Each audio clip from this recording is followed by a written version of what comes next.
Hello everybody, welcome back. Today as well we have got you another video. In this video I'll show you how you can buy Bitcoin on Paybis app. But before that, please do make sure to like our video, subscribe our channel, and yes, without any further delay, let's get started.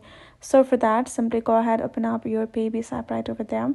Then from over here, simply go ahead, tap on this option of buy Bitcoin. You will find right away. But first of all, you have to simply go ahead, add in the amount, right? And before that, make sure you have selected Bitcoin. So go over here at the bottom and tap on the currencies, type in search bar and type in Bitcoin if you can't find. But if you do, then tap on Bitcoin as we have shown in the display.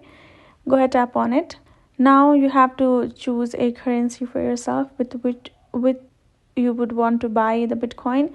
Select currency and select the payment method as well as shown in the options right over there. Go ahead, choose the one that you prefer. Then go ahead, enter the amount on top. You're gonna find the converted Bitcoin receiving at the bottom. You can check it out. Tap on buy Bitcoin. Now it will direct you to the wallet section where you have to simply add in the wallet address. You can choose a Paybis wallet if you're transferring your Paybis wallet as well, or if you want an external wallet it to be transferred to the external wallet. Add in your wallet address and tap on continue, and that's how your Bitcoin will be transferred. You will be able to buy Bitcoin. So that's it. Hope this video helped. Thank you so much for watching. I will see you guys in our next video.